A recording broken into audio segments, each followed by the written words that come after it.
এই যে আপনাদের যারা সন্তানরা এইচএসসি পরীক্ষার্থী আছে তারা হলো সাঁতার করে যায় পরীক্ষা দিচ্ছে এবং এহসানুল হক মিলন আমার এলাকার ভাই, উনি খুব সজ্জন ব্যক্তি, খুব সুন্দর ভাব দেখায় আর তো বাংলাদেশের সকল মন্ত্রীরা এমন একটা ভং ধরে থাকে যে সেই সবচেয়ে ভালো লোক।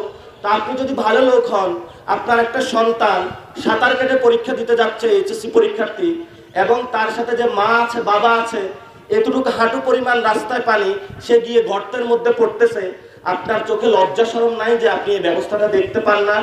সরকার যদি এইচএসসি পরীক্ষা একদিন স্থগিত করত বা পরে দিত, বা যিনি শিক্ষামন্ত্রী রয়েছেন, শিক্ষা প্রতিমন্ত্রী রয়েছেন, উনি এসি রুমে বসে না থাকে গিয়ে বলতো যে আমি তোমাদের জন্য নৌকার ব্যবস্থা করে দিচ্ছি বা এই পরিস্থিতি করে দিচ্ছি, বা যেখানে পানি সেখানে সেন্টার না করে অন্য জায়গায় সেন্টার দিয়ে দিচ্ছি, তাহলে আমাদের বাংলাদেশে যারা শিক্ষার্থী সুন্দর একটা ব্যবস্থা পেত।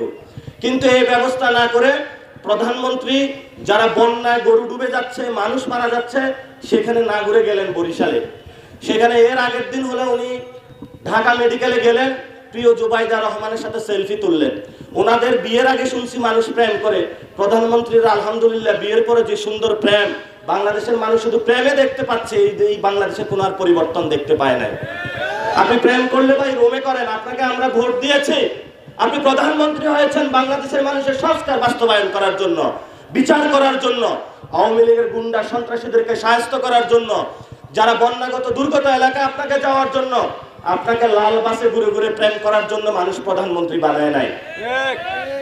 এখন অনেকেই বলে যে এই কথাগুলা বলা যাবে না, এই কথাগুলো বললে কি আমাদেরকে মেরে ফেলবে? মেরে ফেললে 1400 লোক জীবন দিয়েছে, বাংলাদেশের যত জওয়ান আছে, তরুণ আছে, তারা সবাই জীবন দিব, কিন্তু আমরা কোনো অপসংস্কৃতি, বিশৃঙ্খল উশৃঙ্খল যুবকের কাছে আত্মসমর্পণ করব না। শেষ কথা যেটা, আপনারা একটা ভবনের নাম শুনেছেন, হাওয়া ভবন। এখানে বেগম খালেদা জিয়ার আমলে গিয়াসউদ্দিন আল মামুন, সিলভার মামুন বলে, এই ভবনে গিয়ে তারা টাকা বানাইতো, কোথায় কাকে তুলে নিয়ে আসবে, কোন ব্যবসায়ীকে দখল দিবে। এই হাওয়া ভবনটা হলো গিয়ে লন্ডনে বসেছে। এই হাওয়া ভবনের যারা গ্যাং, উশৃঙ্খল যারা যুবক, তারা এখন বাংলাদেশে এসে ক্ষমতায় বসেছে। এই উশৃঙ্খল যুবকদের হাতে বাংলাদেশ সঠিক আমরা নিরাপদ মনে করি না। আমাদের স্বাস্থ্য শিক্ষা ব্যবস্থা যদি ঠিক করতে হয়, তাহলে এই শৃঙ্খল যুবকদের থেকে বাংলাদেশকে মুক্তি দিতে হবে। যারা সমাজে সবচেয়ে সজ্জন তরুণ লোক, তাদের থেকে বাংলাদেশ তাদের কাছে তুলে দিতে হবে। সে আহ্বান, ঐক্যবদ্ধ আহ্বান জানিয়ে আমি আমার কথা শেষ করছি।